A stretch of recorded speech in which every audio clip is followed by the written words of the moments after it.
So I'd like to start the seminar, and it gives me great pleasure to do this in a hybrid format. I'll start off, as always, with an acknowledgement of country. I'd like to acknowledge the traditional owners of the lands on which we stand, the Wurundjeri people, and I think this may also be Boon Wurrung country, or at any rate, I think both nations should be recognised at this time, or both tribes. And I'd like to pay my respects to their elders, past, present, and future, and to acknowledge this land was never ceded.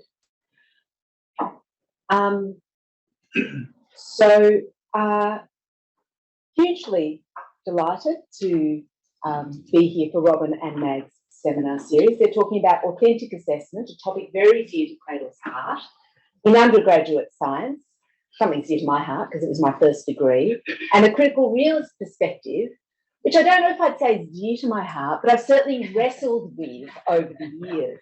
So I'm really interested to see where this seminar will come from. We have two speakers. I'm not sure, Mags, do you want to step forward into interview? So this is Associate Professor Mags Blackie, who might secretly be a Margaret. I am a Margaret. Oh, yeah, see, we have recognised each other in that way. An Associate Professor in the Centre for Higher Education Research, Teaching and Learning at Rhodes University in South Africa. And I think you have two PhDs, one in chemistry and one in education. So absolutely delighted to have you both in the country and at this seminar. And my colleague, Dr. Robyn Yucel, I thought you should be you're Associate Director, Learning Innovation as well, which I should know, but anyway. PhD in Higher Education, also an undergraduate degree in Science, and I know a deep and abiding interest in critical realism as well too. So welcome to you both, and I'm really looking forward to your seminar today. Thank you very much, Margaret, and welcome everyone. I'd like to extend the welcome to those of you who are in the room. It feels like a nice, cosy little seminar, but I am aware that also there are a lot of people on Zoom, so welcome to those of you who are joining us on Zoom today, and also welcome to those of you who will watch this recording at another time. So I'm going to start by introducing myself, just briefly, and then Mags will introduce herself and she'll start the seminar. We'll probably talk for about half an hour, hoping to leave plenty of time for questions. Can I just check with the Zoom people in the room? Do you have access to chat? Yes. Yes. Okay. So if you do have any questions that come up, pop them in the Q&A function. Pop them in the Q&A function, says Joe Tai. Okay. So if you have questions, I mean, you can chat with each other if you like in the chat, but questions are good in the Q&A format because then people can upvote and choose which questions, which curly questions to put to Mags and I at the end. Okay. So, I am a Deakin person. I'm I guess loosely a curriculum and academic developer at Deakin, where I work in the Faculty of Science, Engineering and the Built Environment. So I work with science people, which is very, very nice. I started my teaching career many, many years ago as a high school science teacher. I taught high school chemistry and biology in the tough lands of the East End of London, where I learnt to teach very quickly. Some time after that, as more of a grown-up, I decided that there was something missing in my intellectual life, so I went back to university and I studied the philosophy of science. And with my philosophy of science and my science education backgrounds, a whole lot of light bulbs went on. Hey, how could we be using some of these ideas from the philosophy of science and the nature of science in the teaching, particularly at undergraduate level, because I was working at a university by then and that was my interest, undergraduate level. So that's me. I'm going to introduce Mags now and she's going to begin the seminar. Great. Thanks, Robyn. So essentially, sorry, there's going to be a bit of a dance here. Yeah, as I've been introduced, I have a PhD in chemistry and a PhD in education, and part of what created that crazy confluence of things was really this question: what does it mean to educate in science? That was precipitated by a particular moment in the South African context. 2015, 2016, we had a series of student protests, which went under various names. The most common were Rhodes must fall and fees must fall. And a very important part of that movement was the call for decolonization. So the scientist in me is like, well, what does that mean? And so it drew me down the rabbit hole of trying to find ways to think about what decolonization in the context of science might mean. I'm not going to talk about any of that work today at all, but that's sort of my entry point into this sphere. So I want to begin just by talking about what we mean by authentic assessment, and not what you might mean by authentic assessment, but what we mean by authentic assessment. And both Robyn and I have been very inspired by the work of Jan MacArthur, who frames authentic assessment in quite a broad way. This is a quote from her 2023 paper. Authentic assessment is not assessment that mirrors the world as it is, but that which pushes the possibilities of what the world could be. And I'll elaborate on that a little bit more, but just to give you an idea of where this talk is going, we want to look at what authentic assessment might look like in the sciences. The crucial thing when we think about this is the recognition, and we'll show you the data on this, that actually most people who graduate with an undergraduate degree in science don't go on to work in science.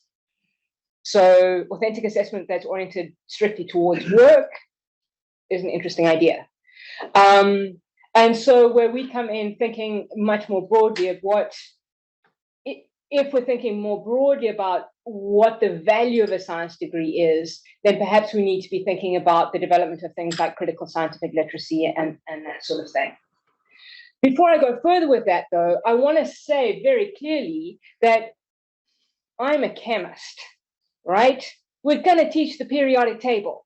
This is not about reducing or saying content doesn't matter. It absolutely matters. I fell in love with chemistry. I really did. It was quite sad. When I was 14 or 15 and discovered the power of the periodic table. But it's not enough just to know what the periodic table is, right? Part of the value of an undergraduate degree is about knowing how things are known. Why? Because actually most of the content knowledge that you get taught, you forget. And I have many examples of an old organic, not old, he's the same age as me, but a previous colleague of mine, who's an organic chemist, making broad sweeping statements of how much physical chemistry he's forgotten in his life. So even those who continue very much in the field will forget a whole bunch of the content that you're taught. But if we focus a little bit on coming to know how these things are known, there's value in that. And that for us, we put broadly under the notion of the nature of science. So we're not advocating for a good science degree, you need conceptual competency. That's absolutely necessary. And so don't take anything that we're saying as trying to downplay that. What we are saying, though, is that there's in this process of gaining your undergraduate science degree, there will be some kind of personal transformation that takes place in that process. And that is going to change the way in which you view the world. So for me, having a molecular view of the world is profoundly, I have a molecular view of the world, and that's because I've been educated as a chemist. I wouldn't expect a sociologist to have a molecular view of the world. So there is a particularity to the discipline which shapes your way of being in the world. So assessment then, just to clarify again what we're talking here, assessment of learning, certainly I can't speak the Australian context, but in the South African context, we're still fairly largely in an assessment of learning paradigm, where you give an exam at the end, and it's normally a closed book exam, and we test what happens to be in your mind at that particular point in time. And sadly, some of the other work that I've done has clearly shown that even the things that we think that we're testing, we aren't really testing. So we presume that if a student can balance a chemical equation, that they get that conservation of matter is the underlying principle. Well, do they though? Have they just learned the algorithm of how to balance a chemical equation? So even the assessment of learning can be not quite hitting the mark. Assessment for learning, obviously things, first thing that comes to mind for me in assessment for learning are much more formative assessment tasks that are building and scaffolding the learning, scaffolding the knowledge building. And then finally thinking about assessment as learning and doing that through authentic assessment tasks. So what are we actually talking about with authentic assessment? This again is this nexus of complexity given by Dan MacArthur. And I've spoken to this already a little bit. If we're thinking about undergraduates coming through a science degree and are sort of taking a very narrow view of authentic assessment as assessment in terms of the tasks that they might perform in work, we're actually going to be missing a large number of our undergraduates that way. So we want to think much more broadly there in terms of how does this shape their way of being in society? How does our educative effort end in a place that actually develops that, what we'll call critical scientific literacy? So just to say, I'm not, this notion that most scientists don't end up, most graduates from science degrees don't end up in science is not made up. Here's some stats. This is from the Australian census data in 2011. And you can see there, even the Bachelor of Biomedical Science, which is the third from the left there, that's still only 36% of students ending up working, and that's the best case scenario, right? The applied sciences degrees are more likely to end up in a job, but most science graduates don't end up working in science. And I don't have the data to back this up, but this is a very similar position in the South African context too. So I think this can be taken as, you know, that the numbers may vary, but I think that the pattern is probably fairly holds across the range. So then the question that we have to ask is, well, we're going to argue from this standpoint, we're going to argue very strongly that we need a broader view of what we're trying to do in this undergraduate degree, and therefore what authentic assessment might look like. So I'm now going to hand over to Robyn. So coming back to that idea of authentic assessment, I think the key question we need to ask is, what is it authentic to? What kinds of contexts, what kinds of tasks are the authentic assessments that we're giving students during their degree authentic to for them later? And so we have, at the moment, we have some authentic assessment tasks in science. They are authentic, but they are largely authentic to the practice of science.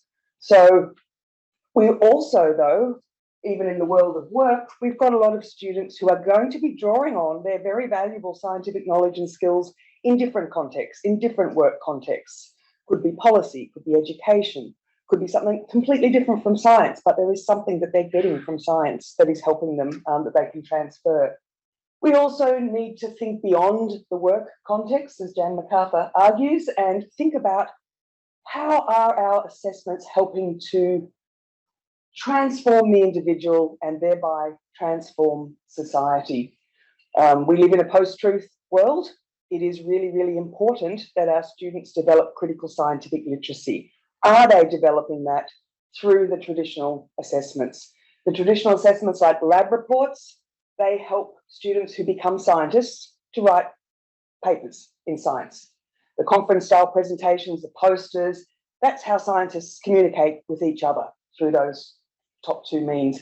Literature reviews, we teach students how to engage with the literature in science, how to review it, how to critique it, how to understand it, how to find the gaps so that they can take those gaps in their postgrad and use that to create new knowledge as a scientist.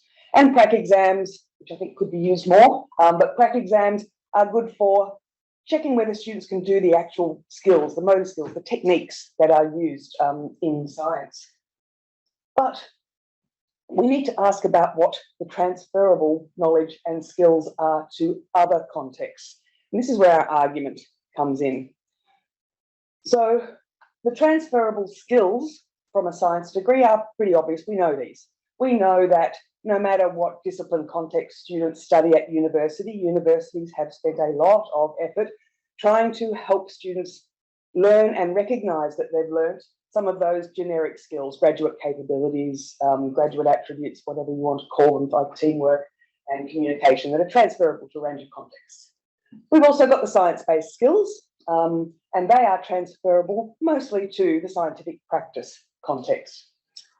The substantive concepts in science, so in terms of knowledge, the substantive concepts in science are important, as Meg said. We're not advocating to throw anything out of the curriculum. We're advocating to look at it in a different way. So obviously, as a scientist, you're going to need to know your stuff. But remember, though, that most postgrads in science take one little tiny part of science, and all the other stuff that they've taught, unless they're going to use it in their practice, they may not remember a great deal of it. Substantive concepts are also important for that scientific literacy as well. You do need to know some facts about science and concepts in science to be able to engage with socio-scientific issues. But the big missing bit that we are advocating is a much more transferable kind of knowledge. This is knowledge of the nature of science. It is knowledge not of the concepts, but of science itself. So if you'll excuse the kind of cliched metaphor, I'm sure you've heard this before, but if you imagine that science is practiced on the dance floor. So the nature of science is the view from the balcony. It is looking at science, looking at the practice of science, the culture of science, and drilling right down. It actually leads you to start thinking about the philosophy of science as well. Those concepts do come into it. So I'm going to unpack that a little bit now in terms of what we mean by the nature of science. There's a really nice definition from Michael Matthews, who is still working. He spent a lifetime advocating for the nature of science as part of school science. But very few people are looking at this concept as part of an undergraduate degree. And we think it's probably because it's assumed that students will pick it up by osmosis. If you teach them enough facts and techniques, they'll get through at the end with a good understanding of the nature of science. Now, that might be true for those who go on to postgrad, because in the actual authentic science context, yes, you can, by osmosis, pick up some of that understanding of the nature of science. But I think sometimes our science academics forget that most of our students are leaving at the end of a 3-year undergrad, and most of them are not going to practice science. So they are perhaps a little bit lacking in some ways. So this is a nice definition. NOS concerns learning about science, its history, its interrelationships with culture, religion, worldviews, and commerce, its philosophical and metaphysical assumptions, its epistemology and methodology. So to unpack that a little bit further, I pulled out some of the kinds of questions that we might ask students to grapple with when we're looking at the nature of science. And those of you who actually do teach in the sciences at universities might like to think about how much their students could grapple with these questions or have something to say about these questions at the end of their degree. These are not questions with yes/no answers or easy answers. They're meant to be thought-provoking. Philosophers argue about these things. They're not simple questions. Thought makes a claim pseudo-scientific, a very, very important thing to grapple with in our post-truth world, where there is deliberate disinformation out there about all sorts of things. Yes, drink bleach, it'll cure your COVID. Objectivity is really, really important. Are scientists objective? Can they be fully objective? Is there a role for creativity in science? Those who are in the room who are scientists know that, of course, there's creativity in science. Do students see that in their undergrad degree? Is there a simple step-by-step scientific method? Do we hang it on the wall and we follow the 6 steps and we get the right answer at the end? Because we know there must be a right answer, because that's what happens in the lab. When we go into the lab, we have to get the right answer. So we just have to follow the step-by-step method, oversimplistic view of science. Are our theories ever definitively proven? Or is there always a chance that with further knowledge and further inquiry, we might change our theories? And is that an inherent part of our scientific theories? Is science universal? Is there something that unites all of science? Or are there different ways of doing science? Is science the only way to knowledge? And I think this is really important for the work that we're trying to do in Indigenous knowledges at the moment in universities. Or are there other valid and useful ways of getting to knowledge? And finally, uncertainty. I think this is a really big one. Is uncertainty in scientific theories a bad thing? Do we always have to be certain, or is uncertainty something that can drive science? So relating that to critical scientific literacy, and this is based on an old piece of work by Bauer, who argues that to be a critically scientific literate person, you need more than just the substantive scientific concepts, which is what we teach at undergrad. You also need to understand the science methodology. And I don't mean methods here. I mean the epistemology of science. How does science generate knowledge? How does science validate, critique, and share knowledge? And also, importantly, the role of science in society. And putting those 3 things together, we can say that we would have critical scientific literacy. One important question, I'm going to go down a little bit of a philosophical rabbit hole here, but hopefully I'll get back out fairly quickly, is which nature of science do we teach? Because it's a worldview thing.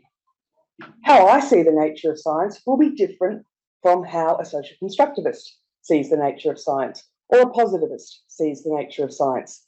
So Mags and I argue that we should be teaching the nature of science that aligns with the practice of science and best aligns with the views of practicing scientists. So I'm going to explore that a little bit now in terms of 3 isms, the 3 isms here, and a representation of ways of thinking and knowing. It's really ontology and epistemology is what I've got in these diagrams here. So looking at the uncertainty, if you're a positivist, then you're going to conflate that knowledge creation with the mind-independent reality. A positivist thinks that we can know the world as it is with certainty. That's the positivist view.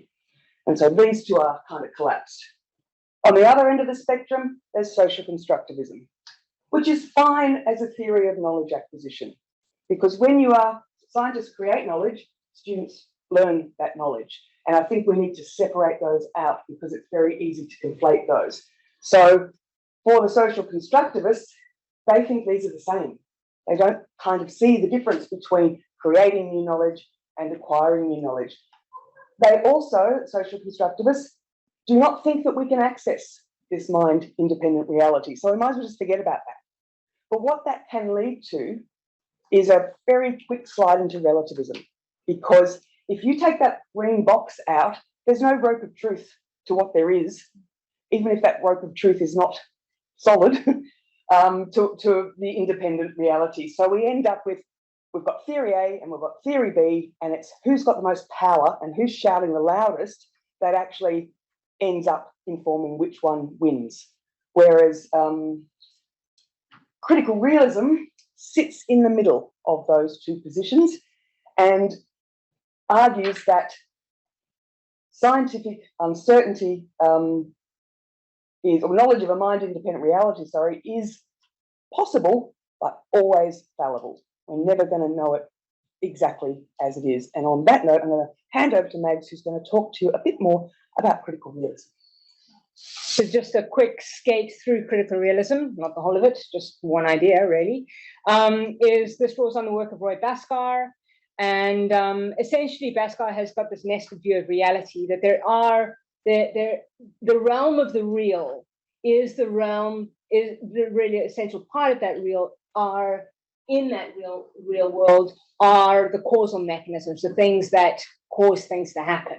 Now, those are in existence, whether or not they actually happen or not. So the realm of the actual is a subset of that, and that is always bound by time, an event in time. And some of those events that occur are observable. And so that's when we're thinking about the practice of science, we're taking empirical observations. The crucial insight that Bhaskar has is the scientist is not a passive observer of reality. They are an active agent in the process of constraining reality such that we can trigger a particular causal mechanism. So the crucial thing there is that it situates the objectivity of scientific knowledge in those causal mechanisms, not in the person of the scientist. Why is this important? Well, if we look at an example, it's a chemistry example, of course it is. So there's a distinction, the reproducibility of science lies in our capacity to trigger a particular causal mechanism. It doesn't lie in the person of the scientist. So when we think about the development of a particular experiment, that is the idea and the design of that experiment is particular to the chemist at this point in time, at this point in their training. So the way that I design a particular chemical experiment will depend on what reaction I did yesterday and how I was trained and all of those sorts of things. There isn't a grand narrative to that that's particular to my trajectory through the world. We then take what we've done, we rinse and repeat until it's reliably reproducible, and then we communicate it in a way such that if I've created this experiment, this is out of one of my chemistry papers, the development of this particular molecule, if I've done this in my lab in Stellenbosch, then somebody here in Melbourne can reproduce this from that little description. And they can do that because the causal mechanism, the chemical reaction, is real. So what happens when we think about science is because we are relying on that real mechanism, we tend to end up in a situation where of what I will call knower blindness. We forget that the person of the scientist matters.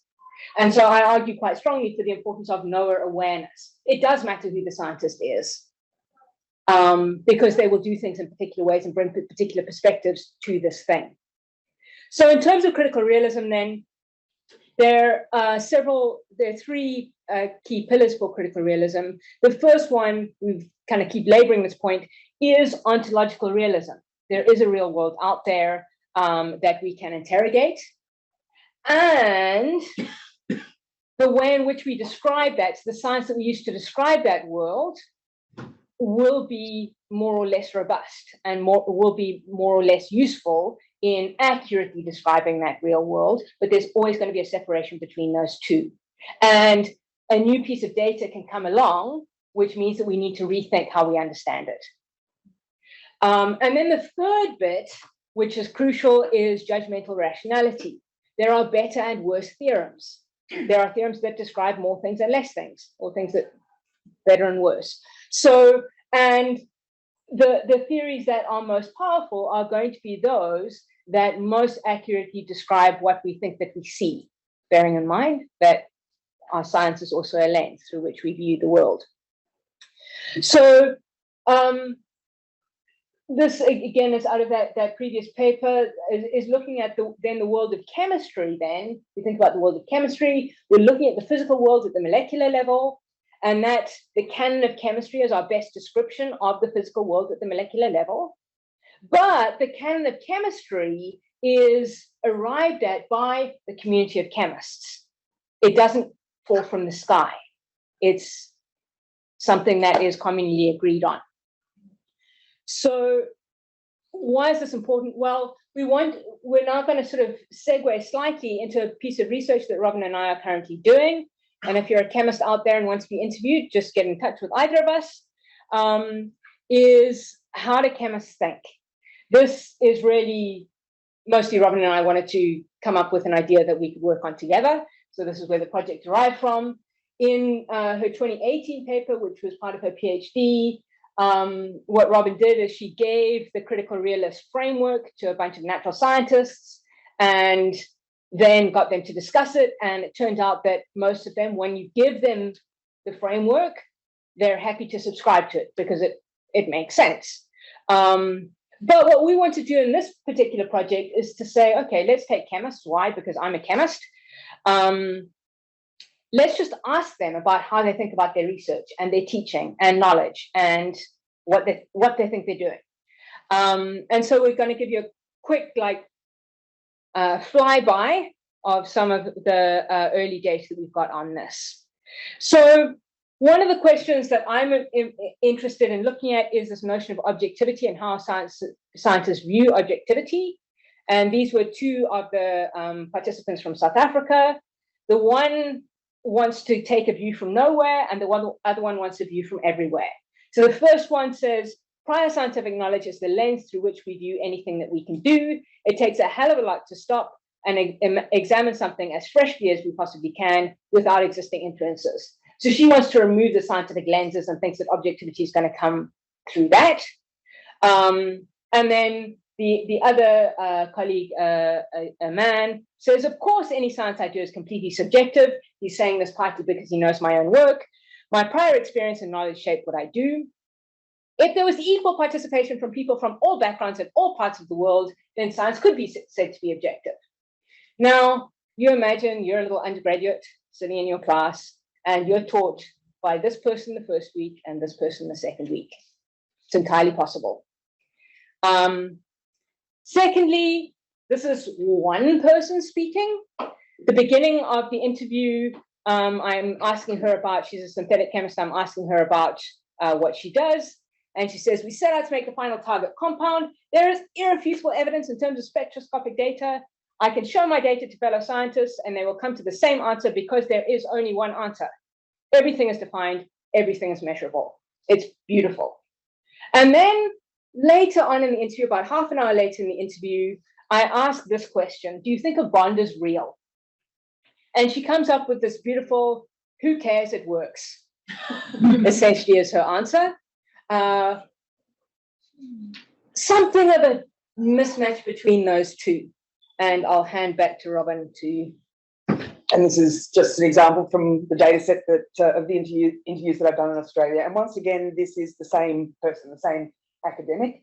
And we were discussing the ideas around objectivity and subjectivity in science.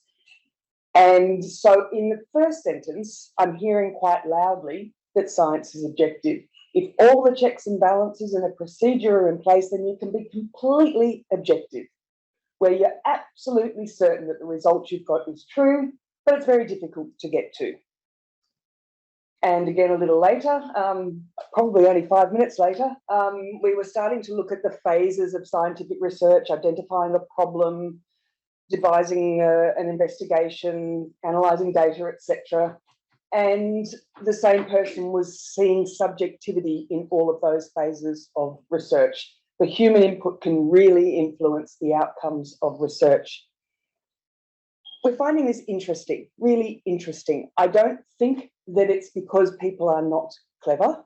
I don't think that people are wrong.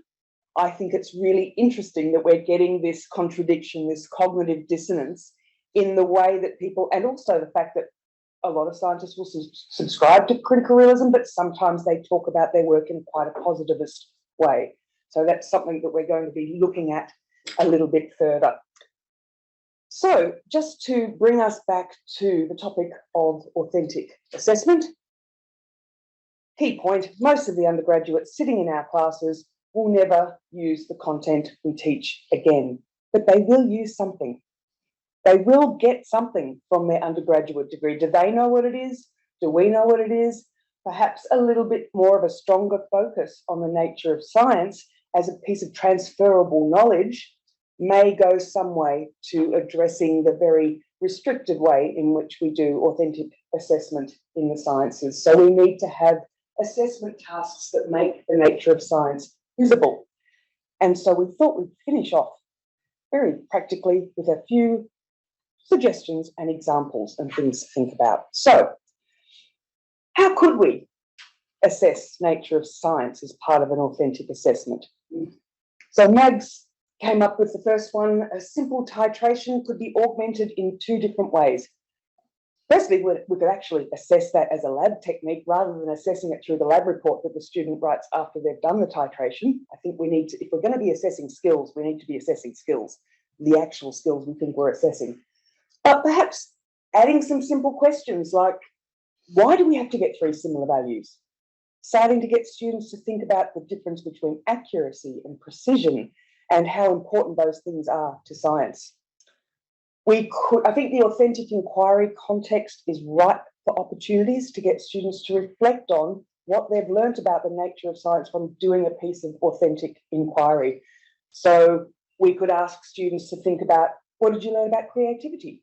What did you learn about diversity? You probably worked in a group. What did you learn about diversity of perspectives, diversity of prior knowledge?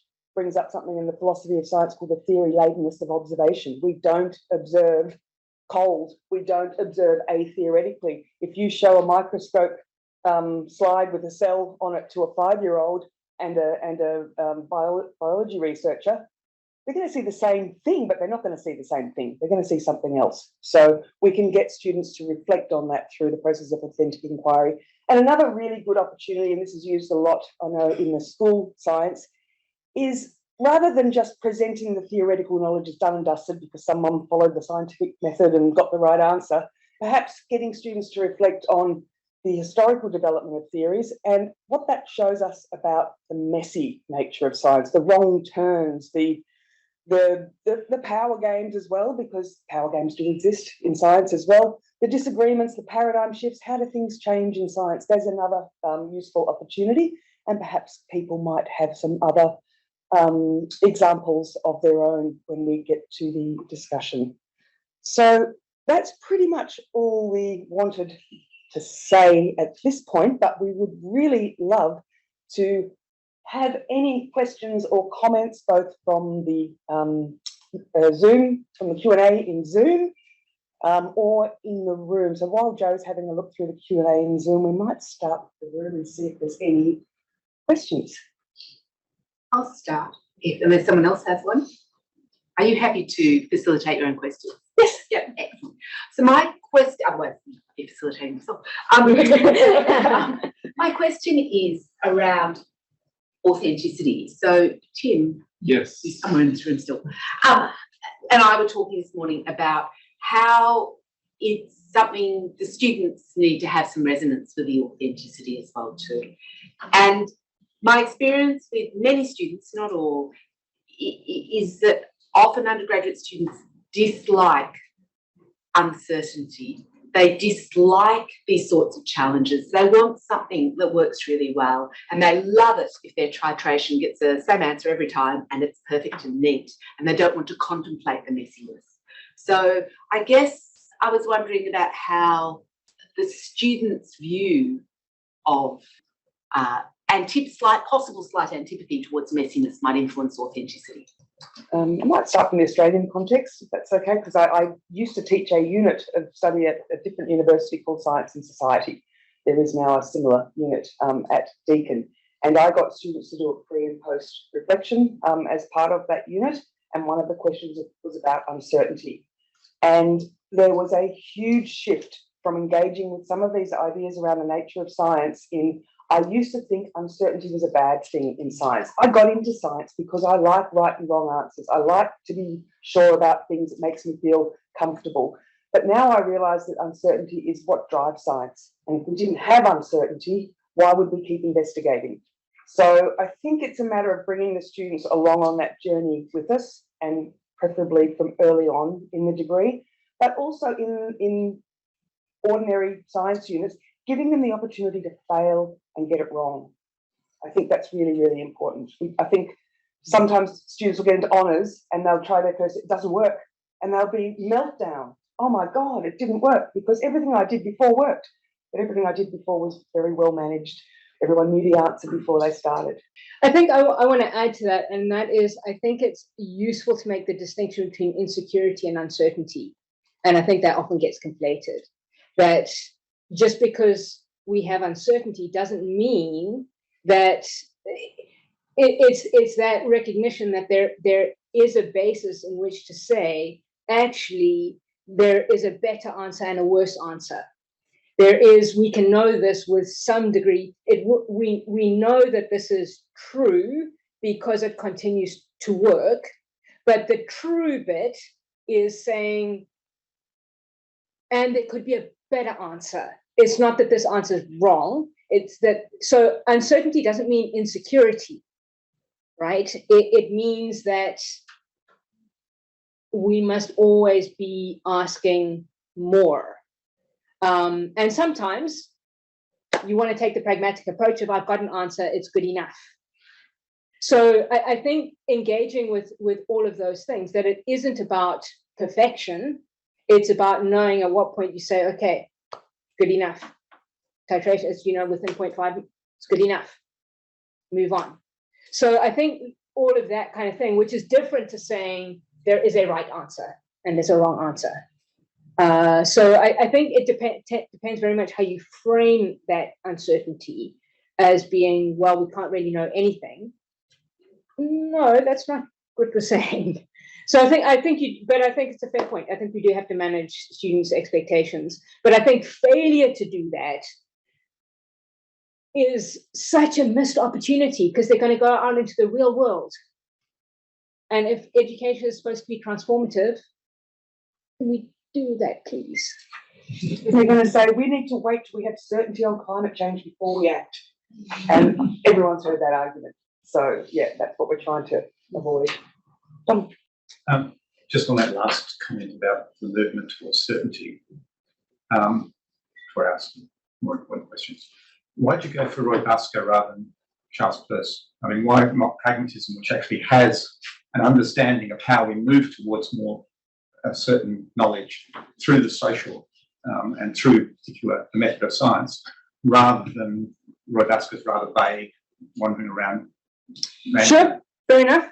It's a good question. I went for Bachelor particularly because he makes, I was looking for the development of an argument that I could use to think about the practice of science that could be then linked to science education. And Bachelor was my first port of call of that, of the link between the natural science and the social science. So you could go to Peirce.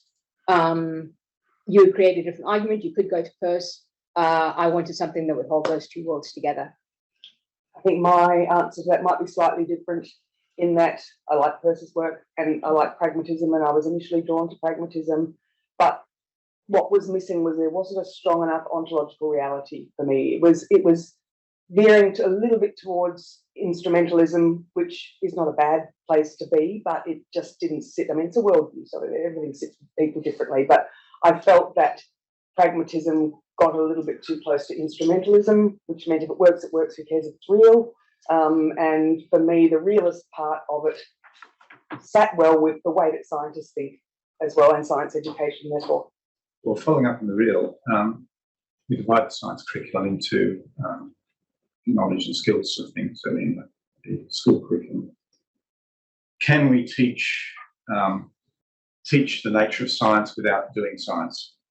I think it would be a way. So the question, just in case I need to repeat it for people on Zoom, can we teach the nature of science without teaching the practice? Without inquiry skills. Without inquiry skills. Should we actually be doing inquiry skills as the key focus of what we... We can do both, but I think it would be such a missed opportunity. I think the biggest opportunity for bringing nature of science into the undergraduate science curriculum is in the lab. It's in the authentic inquiry process. That's where we could be, rather than spit out 50 lab reports in your course, perhaps some of those tasks could be reflecting on what have you learned about the nature of science from that authentic inquiry experience. Yeah. In which case it becomes not what is pseudoscience, but how do we identify pseudoscience? Yeah, definitely. I think the people online have voted. There are a few questions that they'd like to ask. And one from Kate Roberts is, I'd love to hear more examples like that titration assessment to help sort of elaborate a bit more on what this could look like. Yeah, I mean, I think they're pretty much any experiment that you're doing, right? Any undergraduate experiment that you're doing, you can add in a question of why. What's the significance of this element, or what are you learning about? So there's you can do it in several ways. You can do the like, what have you learned about science in this respect? You can also do what's the impact if you change this one thing? So it doesn't all have to be at the level of what is the nature of science. It can also be about what is really introducing more why questions, more reflective questions into any practical that you're currently doing. So again, what we're arguing for here is not a radical change to your curriculum. It's a small augmentation to what you're currently doing. Of if this is what I'm teaching, how do I bring elements of the nature of science into this? That's 5 minutes in this lecture, one extra question on this practical, maybe a question in the exam. It's not a why, because actually the content knowledge matters. So we're not advocating for erosion of content knowledge, but we are advocating for making how knowledge in science is built more visible. I might have just one more example, Jess. That's great. And I've got one more example that I've used myself, which is, I think we can't see university as a vacuum. We need to be teaching our students. We need to bring things that are happening outside the university into the curriculum. So the controversies around science, the socio-scientific issues, the misinformation, the disinformation, I think we need to bring that in when it's relevant to the particular concepts that we're teaching in a particular unit. And one of the things I've done in the past is get students to write about a socio-scientific issue, but identify out there what the other arguments are, because science is one part of a socio-scientific issue.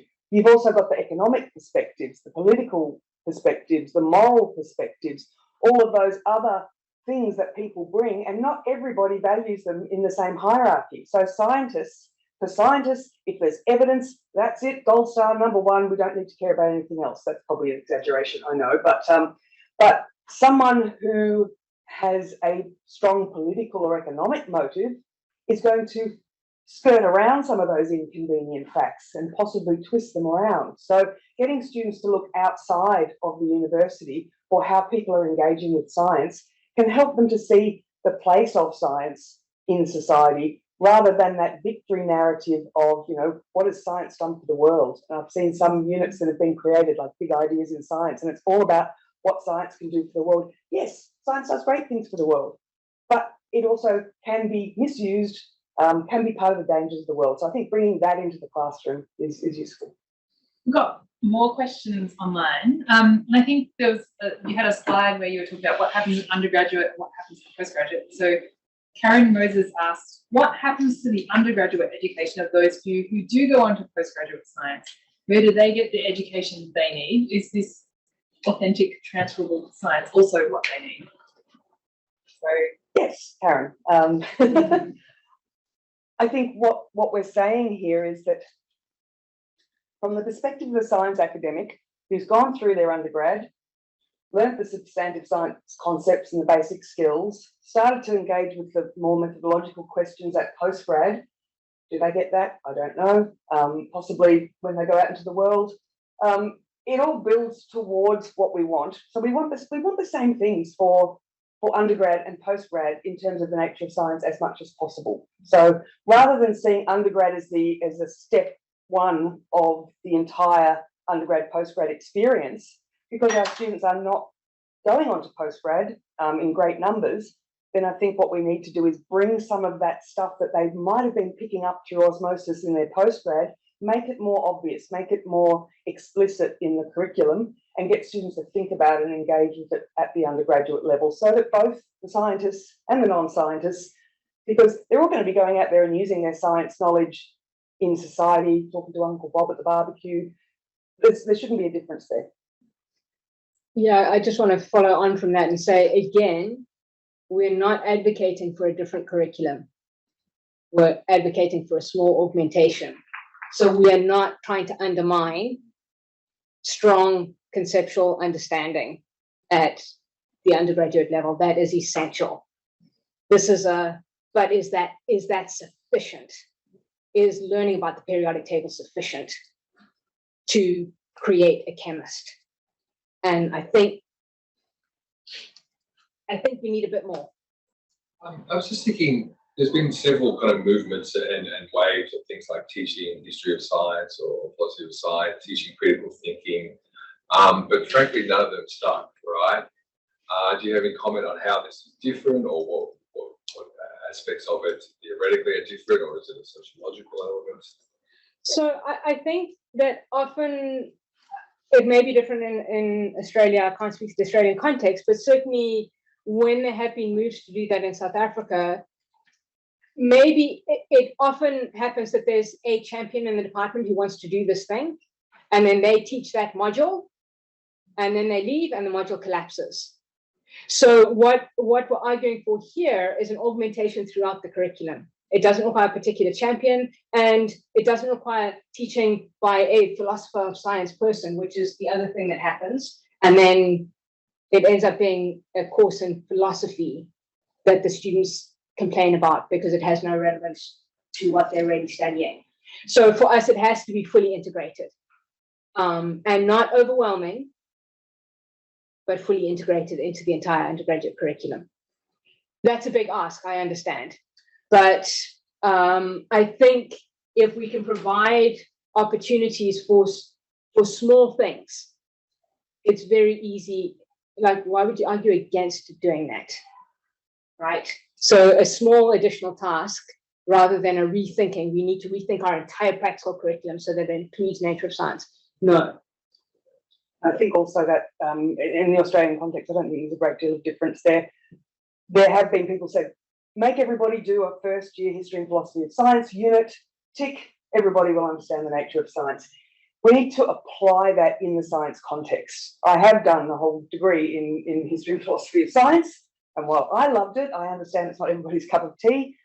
I think it needs to be taught by scientists. That's the key. Scientists who can draw on their practice and help students understand. Now, I don't think we're there yet, because as you've seen with some of that preliminary data, we're not having scientists on the same page with the way they're speaking about science. So I think that there's a big gap here and a big opportunity to assist practicing teaching scientists to draw on their research in a way that will inform students about the nature of science. To that end, is undergraduate the wrong time? Are lecturers the wrong thing? Is it high school? Because I don't know. Yes, it is. It is. And John's laughing because John's in the high school space. It's both. And actually, more stuff's being done in secondary. So what's going to happen when those students get to university and we just start going back positivist at them? I think that could be doing them a disservice there as well. You know, we need to keep up as well.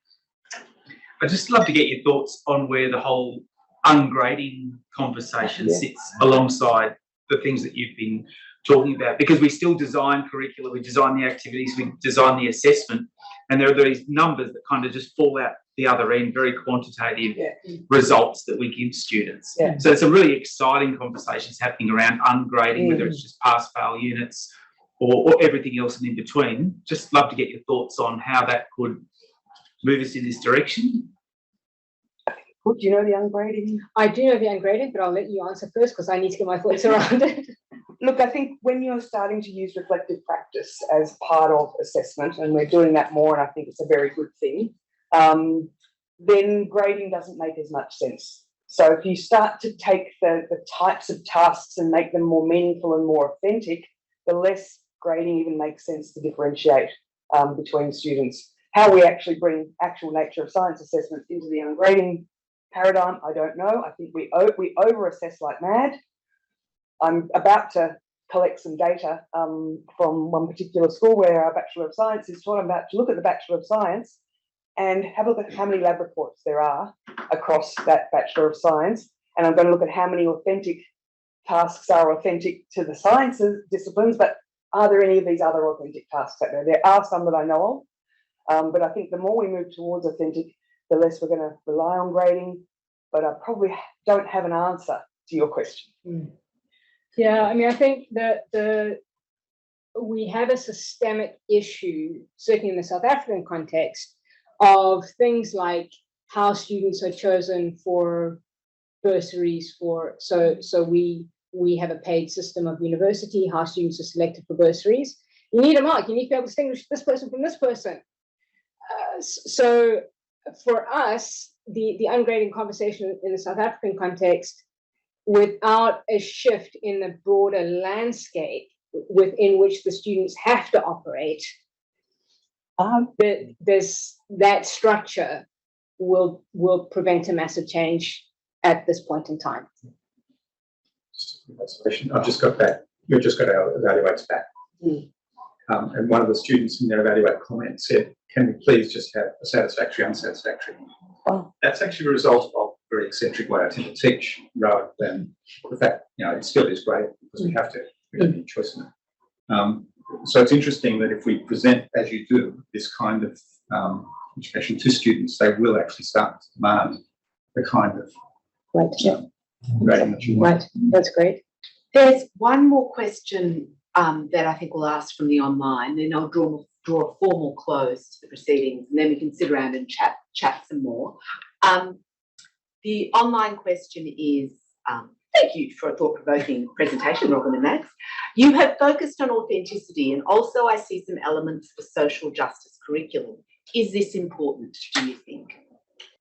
Yes. Yeah, I mean, I think, again, certainly I'll speak from the South African context. I think, and certainly my own interest in this was precipitated from the situation, this call for decolonization. And part of my own agenda was to create an argument that didn't require an argument from social justice. It was founded in the fact that actually diversity of person is better for science. Yay, let's go. So I think, personally, I think social justice is very important, but I think sometimes you have to develop these arguments in such a way that they achieve the end without appealing to social justice to get there when you're dealing with scientists, is my experience. So on that note, Robyn, were you about to say something? I was not. Such a lovely way to end, the stealth way into social justice. Thank you so much. Some very big ideas, science, authentic assessment, and just a little touch of social justice at the end. Really enjoyed it. Will you please join me in thanking Robyn and Max? Stay around for a little bit longer for more conversation. I'm not sure if the online folk will continue on, but I do want to remind you that we have another seminar next week on Tuesday the 18th at 11 a.m, which is on Gen AI. What else? Gen AI and research. So this will be a very interesting conversation. I think I've been looking at talking to some of the panelists and what do researchers need to know, delving into some of the messy world of the other side of things. And actually, I think it lands a little bit as well right in this space, because I think Gen AI has really started to push some boundaries here around what the nature of knowledge is, etc. So, any more questions for Robyn and Max? Stay here. And we'll stay around for a bit, so we can go get a cup of tea. There might be a cake out there, possibly. I hope. I'm going to Just in case any of the people who asked the questions online are still around, I think there was a thread online about kind of what you were saying around, what are we doing across the trajectory of science from high school to first year to beyond first year? How do we assess authentically across that spectrum? Because what happens in first year science looks a little bit different from what happens in third year science, and also Matt made a comment about that disconnect between some of the things that we learn at high school. I remember the plum pudding model of the as one example, and then you rock up at university and hey, it's actually something quite different again. So how do we think about these things? Programmatically, I think, certainly at university. I mean, how we stitch together what's happening in high school and what's happening in the university sector. John might have some more ideas about how we do that, but that's always been a challenge. But I think as far as trying to embed these kinds of ideas in a science degree, it's not just one thing. Nature of science is not one idea. There are lots of parts to it, like uncertainty, pseudoscience, all sorts of things. So I think that if we were going to try and do this carefully and follow the new threshold learning outcomes for science that are about to be revised and released in a few weeks, the first one is about understanding the nature of science. That word's been added now, understanding the nature of science is in there. We're going to need to take a programmatic, possibly somewhat mapping kind of approach across courses and think about what are the foundational ideas here? What are the things that students are going to encounter in their first year that we can unearth from the curriculum, and how could we use assessment to get them to engage? Where do we can work backwards to? Where do we want them to be when they graduate in terms of this kind of knowledge? Yeah, I don't think it'll be done next week. Yeah, I think just to add to that, I think one of the biggest, again, in the South African context, one of the biggest issues that we have is the disconnect between high school and university.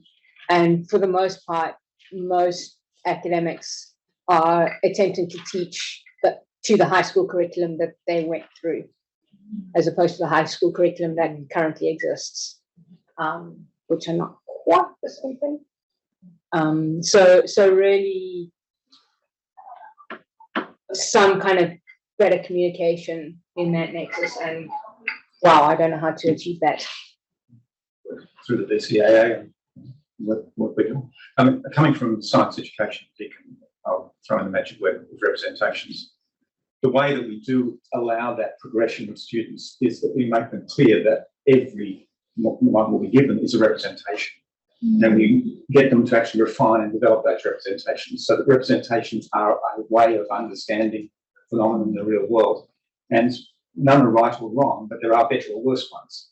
And so when I get to university and they give me the Bohr atom rather than the plum pudding, if you want to take that as an example, I can say, well, it's a different representation. It's better, it does this and this that the other one didn't.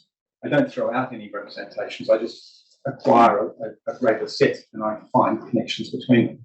So thinking of it as, and giving students that explicit language to use, saying, this is a representation that you are developing of where the animals are distributed in your schoolyard. We draw a map, it's a representation. We draw a tally. We do this. These are representations, and we work towards better representations. And critical realism helps there because it makes that separation between the model and what the model is of. And when students start to conflate and they see the model as reality, then they get very upset when the model doesn't work. So I think critical realism can help in that question. I wonder if it's possible to zoom out from science in particular to lots of different disciplines.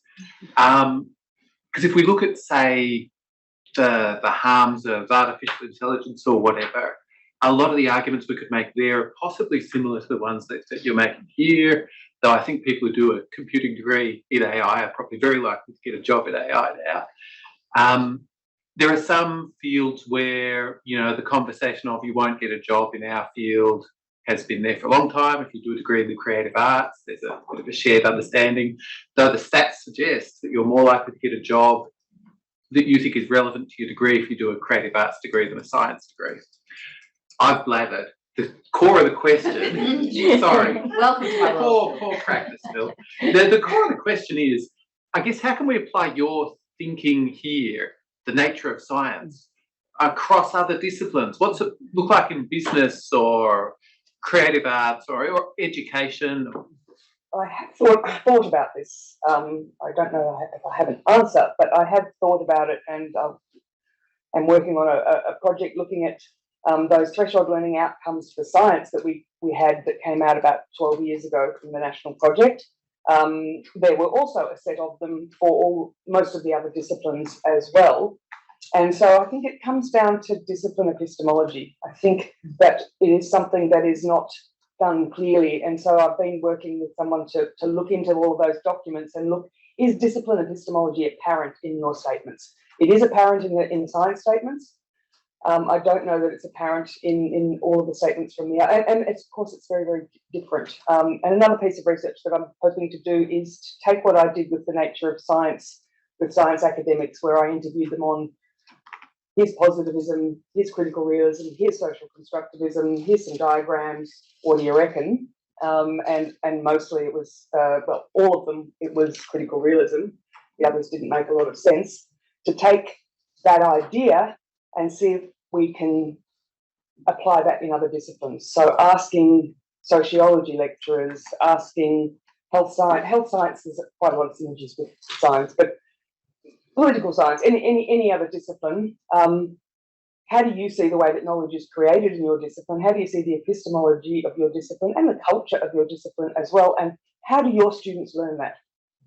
That's something I'm very interested to look at in a range of different disciplines. I just had a query about critical, well, not really about critical realism per se, but I mean, talking about peers who have read very lightly, so lightly it's not really worth mentioning. But I'm thinking of science and technology studies, for example. There are many ways to think about the nature of science. Mm-hmm. Would it be possible to add an S and the natures of science or the philosophies of science? Because I think there's something here about plurality that I think is really interesting, and I wonder if you want to comment on that. Some of them took that has been removed in the science education literature because it's not the nature of science. So it's often just referred to as nature of science to avoid that problem that it's not plural. It's a really difficult question, Margaret, because I think there are different worldviews on what science is, what ontology is, what epistemology is. All of those things have different views, and how do we teach students that plurality without confusing the hell out of them? I think that, I guess something I'm driving at a little is in your own data, you saw that plurality within people. Yeah. And I'm wondering if that in itself, I mean, I'm not sure whether we teach it, but at least to sort of, if you find yourself being contradictory, well, you're in good company, sort of. Yeah. There is value in that. There is value in that. It's not black and white. Yeah. And that's why those questions that were up there were questions without answers. And of course, students will have different ways of seeing those. Yeah, I mean, I don't think that I certainly wouldn't say that there's one way of doing it. I think that there are absolutely a multiplicity of ways of doing it. Some may work better than others. And so the question is, if anyone's keen to work on this, give us a shout, because actually diversity of approach is probably going to get us further than a single approach. So open to that. Let's learn from each other. I think that is a really good end for the informal part of the bit of conversation. Unless people want to continue. There are cakes now. Question. There was a question, I missed it. So it's going to be very quick. No, you can be as long as you like. Thank you very much for a very, very thought-provoking presentation. I really like the idea because of how complex and how difficult it is. You have embedded the practice into authentic assessment so that things could be happening in the classroom, being scaffolded into an assessment towards the whole process. So that's great. I'm just curious about the criteria. Given how messy and how diverse people's views are, what the criteria look like, how are we going to judge the value of the understanding of nations of science? Yeah, look, I think that's a really great question, and I think it can apply more broadly to how we assess reflective practice in general. The approach that I took when I did that assessment with the pre and post reflection was basically the criterion was depth. So if you had not changed your views at all from the beginning of that semester at the unit to the end, then you had to explain why you held on to them. And get some depth into there to show that you'd actually thought about it. So that's probably only a partial answer to your question, but that's certainly my experience of trying to assess reflections on the nature of science. Depth is key, but there are probably other things, so I'm sure other people would have other ideas. I felt like I jumped the gun way too quickly before. No, that was just that one. So there is cake now if people would like some. And thank you once again. Really for having us. interesting discussion.